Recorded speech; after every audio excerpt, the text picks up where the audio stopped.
আজকে আমি তোমাদের আমার গণিত বইয়ের 116 থেকে 121 নম্বর পৃষ্ঠা পর্যন্ত আলোচনা করে দিচ্ছি।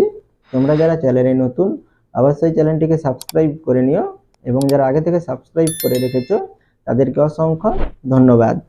তাহলে এখানে 116 নম্বর পৃষ্ঠা থেকে দেখো কি বলেছে। দেশালাই কাঠির খেলা খেলি। আজ সকাল থেকে খুব বৃষ্টি পড়ছে। সুজাতা বিকেলে মাঠে খেলতে গেল না। সে দেশালাই কাঠি দিয়ে নানা রকমের জ্যামিতিক আকার তৈরির চেষ্টা করতে লাগলো। সুজাতা করলো। তাহলে সুজাতা কি কি জ্যামিতিক আকার তৈরি করলো দেখো। তাহলে এখানে একটি তৈরি করেছে কটি দেশালাই কাঠি দিয়ে, 1 2 3 4 5 6, তাহলে 6টি কাঠি দিয়ে তৈরি করেছে, সেই জন্য এখানে লেখা আছে দেখো 6টি কাঠি দিয়ে। তাহলে এটাকে আমরা কি বলবো, ষড়ভুজ বলবো। এরপরে দেখো একটি ত্রিভুজ অঙ্কন করেছে। তাহলে এটাতে কটি কাঠি আছে, 1 2 3, তাহলে এখানে আমরা কি লিখবো, 3 লিখবো, তাহলে 3টি কাঠি দিয়ে। এরপরে একটা দেখো এখানে চতুর্ভুজ এঁকেছে, যেটাকে আমরা কি বলবো, বর্গাকার চিত্র বা বর্গক্ষেত্র বলবো। তাহলে এখানে কটি কাঠি আছে, দেশালাই কাঠি 1 2 3 4, তাহলে এখানে 4 লিখবো, 4টি কাঠি দিয়ে। এরপরে দেখো এখানে একটি আয়তকার চিত্র আঁকা আছে। তাহলে এখানে কটি কাঠি ব্যবহার করেছে, 1 2 3 4 5 6, তাহলে 6টি কাঠি, তাহলে এখানে কি লিখবো, 6টি কাঠি দিয়ে। এরপরে নিচে দেখো, তাহলে এখানে দেখো এখানে একটি কি আঁকা আছে, চতুর্ভুজ আঁকা আছে, এটাকে আমরা কি বলবো, রম্বস বলবো। তাহলে এখানে কটি কাঠি আছে, 1 2 3 4, 4টি কাঠি আছে, তাহলে কি লিখবো, 4টি কাঠি দিয়ে। এরপর আবার একটা এখানে দেখো কি আঁকা আছে, কটি কাঠি দিয়ে, 1 2 3 4 5 6, 6টি কাঠি দিয়ে, তাহলে এটাকে আমরা কি বলবো, ষড়ভুজ বলবো। তাহলে এখানে 6 লিখবো, 6টি কাঠি দিয়ে। এরপর এখানে কটি কাঠি ব্যবহার করেছে, 1 2 3 4 5 6, 6টি কাঠি, তাহলে এখানে 6 লিখবো, তাহলে 6টি কাঠি দিয়ে। তাহলে এখানে এটা একটা কি ষড়ভুজ বা এটাকে আমরা বহুভুজাকৃতি বলতে পারি। এরপরে একটি দেখো এখানে স্টার এঁকেছে, তারা এঁকেছে, এখানে কটি কাঠি ব্যবহার করেছে, 1 2 3 4 5 6 7 8 9 10, 10টি কাঠি, তাহলে এখানে আমরা কি লিখবো, 10 লিখবো, তাহলে 10টি কাঠি দিয়ে। এরপরে নিচে কি বলেছে, সুজাতার ভাই সায়নও দিদির মতো কাঠি দিয়ে বিভিন্ন জ্যামিতিক আকার করার চেষ্টা করলো, সবগুলো পারলো না, সায়ন করলো। তাহলে দিদি অনেকগুলো করেছে, এখানে সায়ন কি করেছে, দুটো করেছে। একটি কি করেছে, বর্গাকার চিত্র করেছে, আর একটি আয়তাকার চিত্র করেছে। তাহলে এখানে এই বর্গাকার চিত্রে কটি কাঠি আছে, 1 2 3 4 5 6 7 8, 8টি আছে, তাহলে এখানে আমরা কি লিখবো, 8 লিখবো, তাহলে 8টি কাঠি দিয়ে। এবার এখানে আয়তাকার চিত্রটিতে কটি কাঠি আছে, 1 2 3 4 5 6 7 8 9 10, 10টি কাঠি আছে, তাহলে এখানে 10 লিখবো, তাহলে 10টি কাঠি দিয়ে। তাহলে এখানে দেখো দিদির যে তৈরি করেছিল সুজাতা, তাহলে এখানে একটি বর্গাকার চিত্র তৈরি করেছিল এবং আয়তাকার চিত্র তৈরি করেছিল, সেই দুটোই কি এখানে এঁকেছে, কিন্তু এই দুটোর আকার কি একটু বড়, কারণ এখানে কি করেছে, বেশি কাঠি ব্যবহার করেছে। সেটাই তোমাদের এখানে নিচে লেখা আছে। আমার তৈরি আকার দিদির তৈরি আকারের চেয়ে বড় কেন, তাহলে কেন বড়, তাহলে এখানে বেশি দেশালাই কাঠি ব্যবহার করা হয়েছে আর দিদি কি কম ব্যবহার করেছে, সেই জন্য এখানে কি এই যে তার ভাইয়েরটা কি বড় হয়েছে সায়নের। এরপরে কি বলেছে দেখো, সুজাতার বর্গাকার চিত্রে 4টি দেশালাই কাঠি লেগেছে, আর কিন্তু সায়নের কটি লেগেছে, 8টি, তাহলে সায়নের বর্গাকার চিত্রে 8টি দেশালাই কাঠি লেগেছে। আবার সুজাতার আয়তাকার চিত্রে কটি কাঠি লেগেছিল, 6টি, তাহলে 6টি দেশালাই কাঠি লেগেছে, কিন্তু সায়নের আয়তাকার চিত্রে কি 10টি দেশালাই কাঠি লেগেছে। তাহলে এখানে কি হচ্ছে, সুজাতার থেকে সায়ন কি করেছে, বেশি দেশালাই কাঠি ব্যবহার করেছে, সেই জন্য তার আকারটা কি হয়েছে, বড় হয়েছে। এরপরে 117 নম্বর পৃষ্ঠাটি দেখো, তাই সুতো দিয়ে সুজাতার বর্গাকার চিত্র তৈরি করতে। তাহলে এখন যদি সুজাতা কাঠির পরিবর্তে যদি সুতো দিয়ে যদি বর্গাকার চিত্রটি তৈরি করে, তাহলে কতটা পরিমাণ সুতো দরকার, তাহলে আমাদের এখানে 4টি দেশালাই কাঠির পরিমাণে আমাদের কি দরকার, সুতো দরকার। সেটাই দেখো এখানে এঁকে দেখিয়েছে। তাহলে 4টি দেশালাই কাঠি পাশাপাশি রেখেছে, তাহলে এই পরিমাণে আমাদের কি দরকার, সুতো দরকার। সেই জন্য এখানে একটা দেখো লাইন টেন এখানে ছবি এঁকেছে, কালার করা আছে, দৈর্ঘ্যের সুতো দরকার। কিন্তু সায়নের বর্গাকার চিত্র তৈরি করতে, তাহলে সায়নের বর্গাকার চিত্র তৈরি করতে কতগুলো দেশালাই কাঠি লেগেছিল, 8টি দেশালাই কাঠি লেগেছিল। তাহলে 8টি দেশালাই কাঠির মাপে কি দরকার, সুতো দরকার। সেই জন্য এখানে দেখো 1 2 3 4 5 6 7 8, 8টি দেশালাই কাঠি রেখেছে। তাহলে এই পরিমাণ আমাদের কি দরকার, সুতো দরকার, সেটাই লিখেছে, দৈর্ঘ্যের সুতো দরকার। এই দুটো বর্গাকার চিত্র তৈরির জন্য যে দুটি আলাদা আলাদা দৈর্ঘ্যের সুতোর দরকার, সেই দৈর্ঘ্য তাদের কি পরিসীমা। তাহলে এইটাই হবে কি ওই বর্গাকার চিত্রের কি হবে, পরিসীমা। এরপরে কি বলেছে, একইভাবে সুজাতার আয়তকার চিত্র তৈরি করতে, তাহলে আয়তকার চিত্র তৈরি করতে সুজাতার কতগুলো দেশালাই কাঠি লেগেছিল, 6টি দেশালাই কাঠি লেগেছিল। তাহলে 6টি দেশালাই কাঠির মাপে আমাদের কি দরকার, সুতোর দরকার, তাহলে দৈর্ঘ্যের সুতো দরকার। কিন্তু সায়নের আয়তকার চিত্র তৈরি করতে কতগুলো দেশালাই কাঠি লেগেছিল, 10টি, সেই জন্য এখানে 10টি দেশালাই কাঠি আঁকা রয়েছে। তাহলে এই পরিমাণ আমাদের কি দরকার, সুতো দরকার, তাহলে দৈর্ঘ্যের সুতো দরকার। তাহলে এখানে দেখো, তাহলে সায়নের কি হচ্ছে, বড় হচ্ছে, তাহলে সায়নের কি হবে, পরিসীমাটা কি হবে, বেশি হবে। তাহলে কার থেকে, সুজাতার থেকে, সেটা এখানে লিখবো। সায়নের আয়তকার চিত্রের পরিসীমা গ্রেটার দেন সুজাতার আয়তকার চিত্রের কি হবে, পরিসীমা হবে। তাহলে এখানে আমরা কি লিখবো, পরিসীমা লিখবো। মানে সায়নের বর্গাকার চিত্রের কি পরিসীমা, তাহলে এখানে কি লিখবো, পরিসীমা গ্রেটার দেন কি হবে, সুজাতার বর্গাকার চিত্রের কি হবে, পরিসীমা। তাহলে সুজাতার থেকে কি বড়, তাহলে এখানে সেইটা লিখবো। এরপরে কি বলেছে দেখো, পরিসীমা ছোট বড় দেখে গ্রেটার দেন বা লেস দেন চিহ্ন বসায়। তাহলে এখানে দেখো তোমাদের পাশাপাশি দুটো ছবি দেওয়া আছে, তাহলে এই ছবিগুলোর মধ্যে যেটা বড় হবে সেখানে আমরা কি ব্যবহার করব, গ্রেটার দেন বা লেস দেন চিহ্ন ব্যবহার করব। তাহলে এখানে এই দুটি বর্গাকার চিত্রের মধ্যে কোনটি বড়, তাহলে এইটি বড়, তাহলে এখানে আমরা কি চিহ্ন ব্যবহার করব, লেস দেন চিহ্ন বসাবো, সেই জন্য এখানে লেস দেন চিহ্ন আঁকা আছে। আর এখানে দেখো দুটো বৃত্ত আছে, তাহলে এই দুটো বৃত্তের মধ্যে কোনটি বড়, এইটি বড়, তাহলে এখানে আমাদের কি চিহ্ন হবে, লেস দেন চিহ্ন হবে। এরপরে দুটো ত্রিভুজ আঁকা আছে, তাহলে এই দুটো ত্রিভুজের মধ্যে কোনটি বড়, এইটি বড়, তাহলে এখানে আমাদের গ্রেটার দেন চিহ্ন হবে।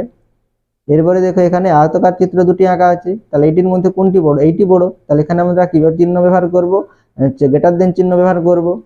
এরপরে পরবর্তী পৃষ্ঠাটি দেখো, এরপরে দেখো এখানে কি বলেছে, বিভিন্ন তারের দৈর্ঘ্য মেপে দেখি একটা টেবিলে বিভিন্ন মাপের তামার তার রেখেছি। তাহলে একটা টেবিলে কি আছে, বিভিন্ন মাপের তামার তার রয়েছে। আমি একটা তার নিয়ে বাঁকিয়ে বর্গাকার তৈরি করলাম। তাহলে তুমি একটি তার নিয়ে কি তৈরি করেছো, বর্গাকার চিত্র তৈরি করেছো। স্কেলের সাহায্যে দেখলাম প্রতিটি বাহুর দৈর্ঘ্য 2 সেন্টিমিটার। তাহলে তুমি মেপে দেখলে কি প্রতিটি বাহুর দৈর্ঘ্য কত, 2 সেন্টিমিটার। অর্থাৎ কি, তাহলে এখানে বর্গাকার চিত্রের কটি বাহু আছে, 4টি বাহু। তাহলে 4টি বাহুর দৈর্ঘ্য কত সেন্টিমিটার করে মাপলে, 2 সেন্টিমিটার করে মাপলে। প্রত্যেক বাহুর দৈর্ঘ্য 2 সেন্টিমিটার, অর্থাৎ একটি বাহুর দৈর্ঘ্য কি হবে, তাহলে 2 সেন্টিমিটার। তাহলে এখানে তাহলে মোট 4টি বাহুর দৈর্ঘ্য কত হবে, তাহলে কি হবে, তাহলে একটি যদি 2 হয় তাহলে 4টি কি হবে, তাহলে এখানে 4টি বাহুই কি সমান। তাহলে এখানে 4টি বাহুর দৈর্ঘ্য কত হবে, তাহলে 4 গুণিতক 2, তাহলে কত হবে, 8 সেন্টিমিটার। সেটাই লেখা আছে।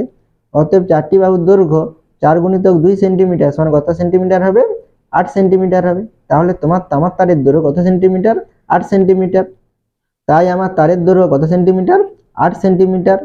অতএব বর্গাকার চিত্রের পরিসীমা সমান কত হবে, 8 সেন্টিমিটার। তাহলে বর্গাকার চিত্রের পরিসীমা কত সেন্টিমিটার, 8 সেন্টিমিটার। তাহলে এখানে এইটা তোমাদের মনে রাখতে হবে। তাহলে এখানে কি লেখা আছে দেখো, বর্গাকার চিত্রের পরিসীমা সমান 4 গুণিতক একটি বাহুর দৈর্ঘ্য। তাহলে এখানে একটি বাহুর দৈর্ঘ্য কত সেন্টিমিটার ছিল, 2 সেন্টিমিটার ছিল। আর বর্গাকার চিত্রের কটি বাহু, 4টি বাহু। তাহলে 4-এর সঙ্গে আমরা যদি বাহুর দৈর্ঘ্য গুণ করি কি হবে, 4 দুগুণে 8 হবে। তাহলে সেইটাই হবে কি, তার পরিসীমা। এখানে তোমাদের যদি একটি বাহুর দৈর্ঘ্য দেওয়া থাকে 5 সেন্টিমিটার, তাহলে ওই বর্গাকার চিত্রের পরিসীমা করতে হবে। তাহলে আমরা 4-এর সঙ্গে 5 গুণ করবো, তাহলে 4-5 করতে হবে 20 হবে। তাহলে আমরা কি পেয়ে যাব, পরিসীমা পেয়ে যাব। তাহলে যদি বাহুর দৈর্ঘ্য দেওয়া থাকে তাহলে আমরা কি পেয়ে যাব, বর্গাকার চিত্রের পরিসীমা পেয়ে যাব। এরপরে কি বলেছে, আলী টেবিল থেকে আর একটি তার তুলে নিল। আলী স্কেল দিয়ে মেপে দেখলো তারের দৈর্ঘ্য 16 সেন্টিমিটার। তাহলে এখানে প্রথমে আলী কি করে নিয়েছে, তারটিকে মেপে নিয়েছে। তাহলে কত সেন্টিমিটার, 16 সেন্টিমিটার। এবার আলী তার নিয়ে তাহলে কি তৈরি করেছে, বর্গাকার তৈরি করলো। তাহলে বর্গাকার চিত্র একটি তৈরি করেছে। তাহলে এর দৈর্ঘ্য কত, 16। তাহলে এখানে এই পুরোটার দৈর্ঘ্য কত সেন্টিমিটার হবে, 16 সেন্টিমিটার হবে। তাহলে এখানে একটি বাহুর দৈর্ঘ্য কত হবে সেটা আমরা এখানে বের করব। তাহলে কিভাবে বের করবো, তাহলে পুরোটা যদি দৈর্ঘ্য কত 16 হয়, তাহলে এখানে প্রত্যেকটি বাহু কি হয়, সমান হয়। তাহলে আমরা 16কে 4 দিয়ে ভাগ করলে আমরা পেয়ে যাব। সেটাই এখানে তোমাদের দেখিয়েছে। দেখো স্কেল দিয়ে মেপে দেখলো প্রতিটি বাহুর দৈর্ঘ্য 4 সেন্টিমিটার। তাহলে এখানে স্কেল দিয়ে সে মেপে দেখলো কি প্রতিটি বাহুর দৈর্ঘ্য কি 4 সেন্টিমিটার। তাহলে কেন 4 সেন্টিমিটার হয়েছে, তাহলে এখানে প্রত্যেকটি বাহুর দৈর্ঘ্য সমান। তাহলে এখানে কি হবে, আর 4টি বাহু যেহেতু বর্গাকার চিত্রের, তাহলে আমরা 16কে 4 দিয়ে ভাগ করলে কি হবে, 4-4-16। তাহলে সেই জন্য এখানে প্রতিটি বাহুর দৈর্ঘ্য কত সেন্টিমিটার হয়েছে, 4 সেন্টিমিটার হয়েছে। কিন্তু কেন এমন পেলাম, তাহলে আমরা জানি বর্গাকার চিত্রের 4টি বাহুই কি হয়, সমান হয়। তাহলে এখানে আমরা কি লিখবো, সমান লিখবো। 4টি বাহুর দৈর্ঘ্যের সমষ্টি কত, 16 সেন্টিমিটার। অতএব একটি বাহুর দৈর্ঘ্য কি হবে, তাহলে 16কে 4 দিয়ে ভাগ করবো। তাহলে 16কে 4 দিয়ে ভাগ করলে কত হবে, 4 হবে। তাহলে কত হবে, 4 সেন্টিমিটার হবে। তাই বর্গাকার চিত্রের পরিসীমা 20 সেন্টিমিটার হলে একটি বাহুর দৈর্ঘ্য কত হবে, তাহলে তাহলে এখানে পরিসীমা কত দেওয়া আছে, 20 আছে। তাহলে এখানে 4টি বাহুর সমষ্টি কত, তাহলে 20। তাহলে প্রতিটি বাহুর দৈর্ঘ্য কত হবে, তাহলে 20কে আমরা 4 দিয়ে ভাগ করবো। তাহলে কত, 4-5-এ 20, তাহলে কত 5 সেন্টিমিটার হবে। সেটাই বলেছে। দেখো একটি বাহুর দৈর্ঘ্য তাহলে কি হবে, 20 সেন্টিমিটার ভাজিত কত 4 সমান কত হবে, 5 সেন্টিমিটার। তাহলে এখানে আমাদের সূত্রটা কি দাঁড়ালো, বর্গাকার চিত্রের একটি বাহুর দৈর্ঘ্য তাহলে কত হবে, তাহলে পরিসীমাকে আমরা যদি 4 দিয়ে ভাগ করি তাহলে আমরা কি পেয়ে যাব, তাহলে বাহুর দৈর্ঘ্য পেয়ে যাব। তাহলে তোমাদের প্রশ্নে যদি পরিসীমা দেওয়া থাকে বর্গাকার চিত্রের বাহুর দৈর্ঘ্য বের করতে বলে, তাহলে আমরা কি করব, পরিসীমাকে 4 দিয়ে ভাগ করলে আমরা কি পেয়ে যাব, বাহুর দৈর্ঘ্য পেয়ে যাব। এরপরে পরবর্তী পৃষ্ঠাটি দেখো, তাহলে এখানে কি বলেছে দেখো, ফাঁকা ঘরে সঠিক সংখ্যা বসাই। তাহলে এখানে দেখো তোমাদের একটি ছক দেওয়া আছে, এখানে কি বলেছে বর্গাকার চিত্রের পরিসীমা, আর এখানে বলেছে বর্গাকার চিত্রের একটি বাহুর দৈর্ঘ্য। তাহলে এখানে বর্গাকার চিত্রের পরিসীমা কত সেন্টিমিটার দেওয়া আছে, 24 সেন্টিমিটার দেওয়া আছে। তাহলে বর্গাকার চিত্রের একটি বাহুর দৈর্ঘ্য করতে হবে, একটি মানে কি, তাহলে প্রত্যেকটি বাহুর দৈর্ঘ্য করতে হবে। তাহলে এখানে কি প্রত্যেকটি বাহুর দৈর্ঘ্য সমান হয়, তাহলে এখানে বর্গাকার চিত্রের কটি বাহু, 4টি বাহু। তাহলে আমরা 24কে কি করব, 4 দিয়ে ভাগ করলেই পেয়ে যাব। তাহলে কি লিখবো, 24 ভাজিত কত 4, তাহলে কত হবে 4 6 কত 6, 4 6 কত 24, তাহলে কত হবে 6 সেন্টিমিটার। তাহলে এখানে দেখো, তাহলে এখানে আমাদের তাহলে কি করতে হবে, তাহলে বাহুর দৈর্ঘ্য বের করতে হলে আমরা কি করব, পরিসীমাকে কি করব 4 দিয়ে ভাগ করব। তাহলে এখানে তোমাদের কত ছিল, পরিসীমা 24 ছিল, তাহলে 24কে 4 দিয়ে ভাগ করলে আমরা কি পেয়ে যাব, বাহুর দৈর্ঘ্য পেয়ে যাব। এরপরে দেখো এখানে কি দেওয়া আছে, বর্গাকার চিত্রের একটি বাহুর দৈর্ঘ্য কত সেন্টিমিটার দেওয়া আছে, 8 সেন্টিমিটার।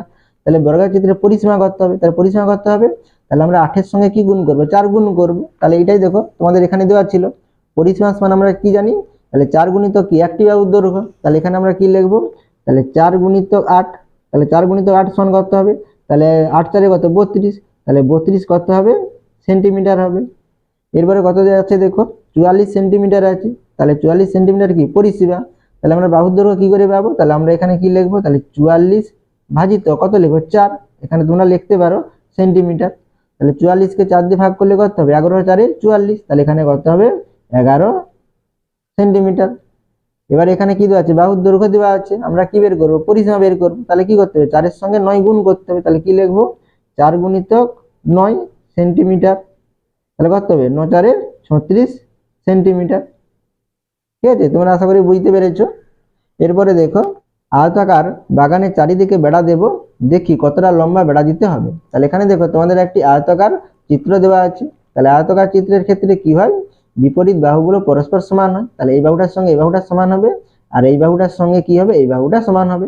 তাহলে এইটাই দেখো দেখিয়েছে, আয়তাকার বাগানটি লম্বায় কত সেন্টিমিটার, 40 সেন্টিমিটার, চওড়ায় কত সেন্টিমিটার, 20 সেন্টিমিটার। তাহলে এটা কত সেন্টিমিটার হবে, আমাদের কত মিটার হবে, 40 মিটার এবং 20 মিটার। তাহলে এটা কত হবে 40 মিটার, আর এটা কত দেওয়া আছে 20 মিটার।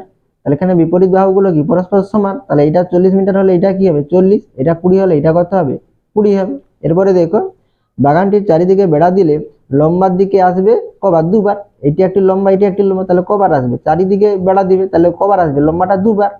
চওড়ার দিকে আসবে কবার, তাহলে চওড়ার দিকটাও কবার আসবে, দুবার আসবে। তাহলে এখানে কি লিখবো, দুবার আসবে। তাহলে আমাদের এখানে মোট কতটা বেড়া দিতে হবে, তাহলে আমরা এখানে দেখো মুখে মুখেই করতে পারি।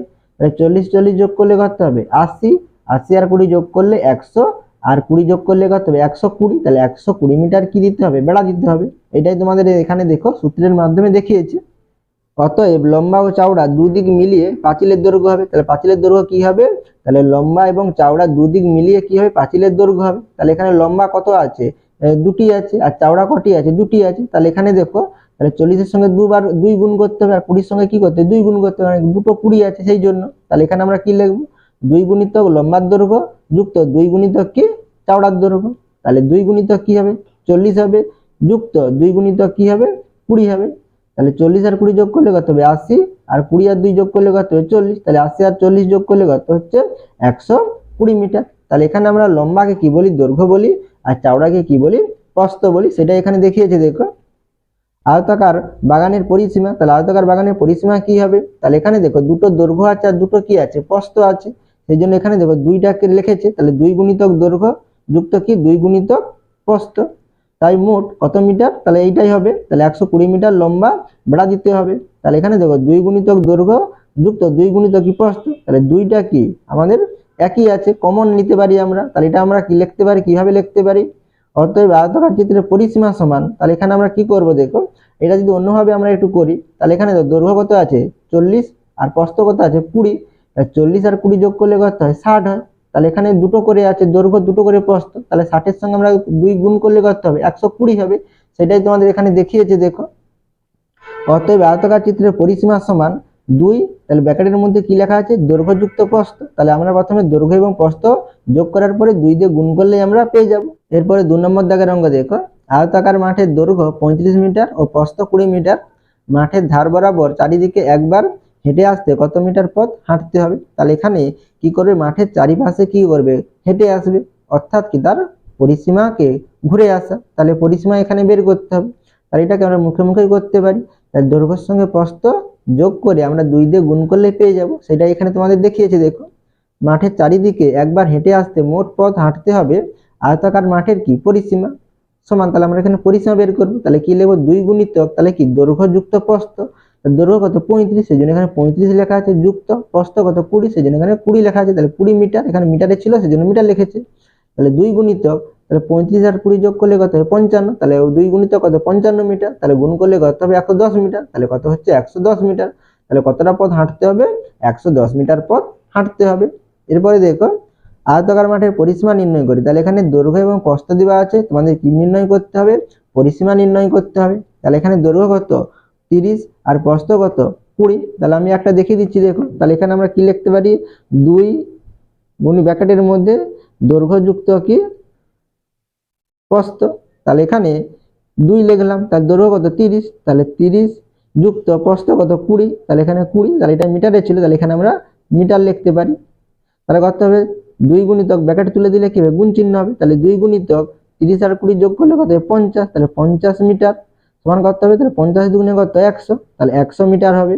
তাহলে এখানে আমরা কি লিখব, 100 মিটার। এবারে কত দেওয়া আছে দেখো, 28 মিটার আর কি আছে প্রস্থ 16 মিটার। তাহলে এখানে আমরা সরাসরি এখানে করে দিচ্ছি। তাহলে কি লিখতে পারি, 2 ব্র্যাকেটের মধ্যে কি লিখবো, তাহলে 28 যুক্ত কত 16, তাহলে 2 গুণিত কত লিখবো, তাহলে 28 আর 16 যোগ করলে কত হবে, তাহলে 800 কত 14, হাতে থাকলো 1, 2 আর 1 যোগ করলে 3, হাতে 1, তাহলে 4, তাহলে 2 গুণিত কত 44, তাহলে 44 আর 2 গুণ করলে কত 88 হবে, তাহলে কত হবে 88 মিটার। এবারে দৈর্ঘ্য কত 60, প্রস্থ কত 12, তাহলে এখানে আমরা কি লিখতে পারি, 2 ব্র্যাকেটের মধ্যে কি লিখবো 60 যুক্ত কত 12, তাহলে কত হবে, তাহলে 2 গুণিতক 60 আর 12 যোগ করলে কত হবে 72 হবে, তাহলে 72 লিখলাম। তাহলে কত হবে, 2 দিয়ে গুণ করলে 2 দুগুণে 4, 2 সাথে কত 14, তাহলে 144 মিটার হবে। এবারে নিচে দেখো, এরপরে এখানে দেখো তোমাদের একটি আয়তাকার একটি বাগানের চিত্র দিয়েছে, যার দৈর্ঘ্য কত দেওয়া আছে 20 মিটার এবং প্রস্থ কত দেওয়া আছে 10 মিটার। তাহলে এখানে দৈর্ঘ্য 20 মিটার হলে কি, তাহলে এই বাহুটার দৈর্ঘ্য 20 মিটার আর নিচের বাহুটার দৈর্ঘ্য কত হবে 20 মিটার, আর প্রস্থ কত হবে 10 মিটার আছে, তাহলে এটাও কি হবে আমাদের 10 মিটার হবে, এটা কত হবে 20 মিটার হবে। তাহলে এখানে এই বাহুটার আমরা যদি পরিসীমা নির্ণয় করি তাহলে কত হবে, এখানে তাহলে 20 সঙ্গে 10 যোগ করবো, তাহলে কত হবে 30, তার সঙ্গে 2 গুণ করে নেবো, তাহলে কত হবে 60 মিটার হবে। তাহলে এটাই দেখিয়েছে দেখো, একটি আয়তাকার জমির দৈর্ঘ্য 20 মিটার এবং প্রস্থ কত 10 মিটার, জমির চারিদিকে বেড়া দিতে তাহলে কি লাগবে, তাহলে 2 গুণিতক তাহলে দৈর্ঘ্য যুক্ত প্রস্থ, দৈর্ঘ্য কত 20, সেই জন্য 20 মিটার যুক্ত প্রস্থ কত 10 মিটার, সেই জন্য 10 লেখা আছে। তাহলে এখানে 2 গুণিতক কি হবে, 20 আর 10 যোগ করলে কত হবে 30, তাহলে 2 গুণিতক 30 মিটার সমান কত হবে 60 মিটার বেড়া দিতে হবে। তোমরা বুঝতে পেরেছো আশা করি। এবারে দেখো কি বলেছে, অর্ধেক বেড়া দিলে বেড়ার দৈর্ঘ্য হবে, তাহলে অর্ধেক বেড়া দিলে বেড়ার দৈর্ঘ্য হবে কত হবে, তাহলে এখানে আমরা যদি তাহলে কি করব, দৈর্ঘ্য এবং প্রস্থ যোগ করে নিলে হয়ে যাবে, তখন আমরা আর কি করব 2 দিয়ে গুণ করব না, তাহলে 20 আর 10 যোগ করলে কত হয় 30 মিটার হয়, তাহলে আমরা অর্ধেক পরিসীমা পেয়ে যাব। ঠিক আছে, অর্থাৎ অর্ধেক বেড়া দিতে কতটা লাগবে সেটা এখানে দেখিয়েছে দেখো। অর্ধেক বেড়া দিলে বেড়ার দৈর্ঘ্য হবে, তাহলে বেড়ার দৈর্ঘ্য কত হবে, তাহলে এখানে আমাদের 20 আর 10 যোগ করলে কত হবে 30, আর এখানে একটু অন্যভাবে দেখিয়েছে দেখো। তাহলে এখানে যদি আমাদের দৈর্ঘ্য আর এবং প্রস্থ যদি না দেওয়া থাকে, ঠিক আছে, শুধু এর কি দেওয়া থাকে পরিসীমা দেওয়া থাকে, পরিসীমা যদি দেওয়া থাকে তোমাদের কত মিটার 60 মিটার, তাহলে তোমরা কিভাবে এর অর্ধ পরিসীমা বের করবে, তাহলে আমরা কি করবে 60 মিটারকে 2 দিয়ে ভাগ করলে আমরা কি পেয়ে যাব, অর্ধ পরিসীমা পেয়ে যাব, সেটা এখানে বলেছে। অর্ধেক বেড়া দিলে বেড়ার দৈর্ঘ্য হবে কি, তাহলে 60 মিটার ভাজিতক 2 সমান কত মিটার হবে 30 মিটার হবে। তাহলে এরপরে দেখো, অতএব আয়তাকার জমির দৈর্ঘ্যযুক্ত প্রস্থ করলেই অর্ধেক পরিসীমা পাবো। তাহলে আমরা যদি আমাদের প্রশ্নে কি দৈর্ঘ্য এবং প্রস্থ দেওয়া থাকে, তখন আমরা অর্ধ পরিসীমা পাবো কি করে, আর দৈর্ঘ্য প্রস্থ যোগ করে নিলেই আমরা কি পেয়ে যাব, অর্ধ পরিসীমা পেয়ে যাব। অথবা আমাদের প্রশ্নে যদি কি দেওয়া থাকে, পরিসীমা দেওয়া থাকে 60 মিটার, তখন আমরা কিভাবে অর্ধ পরিসীমা পাবো, তাহলে 2 দিয়ে ভাগ করতে হবে। ঠিক আছে, তাহলে আমরা দুভাবে করতে পারি। এখানে আমাদের একটি সূত্র লিখেছে দেখো, অতএব আয়তাকার চিত্রের অর্ধ পরিসীমা সমান কি হবে, দৈর্ঘ্য যুক্ত কত প্রস্থ, আমরা এটা করতে পারি। বা অর্ধ পরিসীমা সমান আমরা কি লিখতে পারি, তাহলে এখানে পরিসীমা বাই কি লিখতে পারি 2 লিখতে পারি। ঠিক আছে, এরপরে পরবর্তী পৃষ্ঠাটি দেখো। এরপরে এখানে দেখো কি বলেছে, আয়তাকার বাগানের দৈর্ঘ্য ও প্রস্থ খুঁজি। তাহলে এখানে দেখো একটি আয়তাকার একটি বাগানের ছবি দেওয়া আছে, তার এখানে থেকে আমরা কি নির্ণয় করব, দৈর্ঘ্য এবং প্রস্থ নির্ণয় করব। তাহলে একের দাগে কি বলেছে দেখো, একটি আয়তাকার ক্ষেত্রের পরিসীমা 360 মিটার, দৈর্ঘ্য 100 মিটার, প্রস্থ কত। তাহলে এখানে এই যে একটি আয়তাকার চিত্র দেওয়া আছে, এর দৈর্ঘ্য কত সেন্টিমিটার দেওয়া, কত কি দেওয়া আছে 100 মিটার দেওয়া আছে, আর পরিসীমা কত দেওয়া আছে 360 মিটার দেওয়া আছে, ঠিক আছে। তাহলে এখানে পরিসীমা মানে কি, তাহলে দুটি দৈর্ঘ্য এবং দুটি প্রস্থের কি সমষ্টি বা যোগফল, সেটাই কি পরিসীমা। আর এখানে দৈর্ঘ্য দেওয়া আছে, এখানে আমরা কি বের করব, প্রস্থ বের করব। তাহলে প্রস্থটা পাবো কি, তাহলে আমি একটু আগে কি বলেছিলাম, তাহলে অর্ধ পরিসীমা মানে কি, তাহলে দৈর্ঘ্য এবং প্রস্থের কি যোগফল, ঠিক আছে। তাহলে এখানে আমাদের কি দেওয়া আছে, পরিসীমা দেওয়া আছে, তাহলে আমরা পরিসীমা থেকে অর্ধ পরিসীমা নির্ণয় করতে পারি। তাহলে অর্ধ পরিসীমা মানে কি, তাহলে আমরা পরিসীমাকে 2 দিয়ে ভাগ করলে পেয়ে যাব, ঠিক আছে। সেটা প্রথমে দেখে নাও একটু। প্রথমেই আয়তকার ক্ষেত্রের অর্ধেক পরিসীমা পাই, তাহলে অর্ধেক পরিসীমা কি পাবো আমরা, তাহলে 360, এখানে পরিসীমা কত ছিল 360 মিটার ছিল, তাহলে 360 কে 2 দিয়ে ভাগ করলে কত হবে 180 মিটার হবে। এখানে ভাগটি করে দেখিয়েছে। তাহলে আমাদের অর্ধ পরিসীমা কত 180 মিটার। তাহলে অর্ধ পরিসীমা মানে কি, তাহলে দৈর্ঘ্য ও প্রস্থের সমষ্টি। তাহলে এখানে আমাদের মোট দৈর্ঘ্য প্রস্থের সমষ্টি কত, তাহলে 180 মিটার। তাহলে আমাদের যদি দৈর্ঘ্য 100 মিটার হয়, তাহলে প্রস্থ করতে হবে 180 থেকে আমরা কি করব 100 বিয়োগ করে নেব, সেটা এখানে দেখিয়েছি দেখো। অতএব দৈর্ঘ্য প্রস্থের সমষ্টি কত 180 মিটার, দৈর্ঘ্য 100 মিটার, অতএব প্রস্থ কি হবে, তাহলে 180 মিটার থেকে 100 বিয়োগ করুন, তাহলে কত হবে 80 মিটার হবে। তাহলে অতএব প্রস্থ পেলাম কত মিটার, 80 মিটার। এরপরে দেখো একইভাবে তোমাদের দুটি অঙ্ক দিয়েছে, 2 নম্বরের অঙ্ক দিয়েছে। আয়তাকার ক্ষেত্রে পরিসীমা 100 মিটার, 120 মিটার, প্রস্থ 20 মিটার হলে দৈর্ঘ্য কত। তাহলে একইভাবে আমরা করবো, তাহলে পরিসীমা দেওয়া আছে, তাহলে এটা আমরা কি বের করবো, প্রথমে অর্ধ পরিসীমা বের করবো। তাহলে কি লিখবো, অর্ধেক পরিসীমা সমান কি লিখবো 120 মিটার বাই কত ভাজিত কত 2, তাহলে ভাগ করলে কত হবে 60 মিটার হবে। অতএব দৈর্ঘ্য প্রস্থের সমষ্টি কত মিটার, 60 মিটার। অর্ধ পরিসীমা মানে কি, দৈর্ঘ্য প্রস্থের সমষ্টি, সেটাই আমরা লিখবো। তাহলে এখানে প্রস্থ কত দেওয়া আছে 20 মিটার, তাহলে প্রস্থ কত মিটার 20 মিটার। তাহলে এটা যদি দৈর্ঘ্য প্রস্থের সমষ্টি যদি 60 হয়, তাহলে আমাদের প্রস্থ যদি 20 মিটার হয়, তাহলে বাকিটা কি হবে দৈর্ঘ্য হবে। তাহলে আমরা কি লিখবো, অতএব দৈর্ঘ্য সমান কি লিখবো, তাহলে 60 থেকে আমরা 20 বিয়োগ করবো, তাহলে 60 থেকে 20 বিয়োগ করলে কত হবে 40, তাহলে 40 মিটার। আশা করি তোমরা এই অঙ্কগুলো বুঝতে পেরেছো। তোমরা অবশ্যই চ্যানেলটিকে সাবস্ক্রাইব করে নিও এবং আমার পাশে থাকো।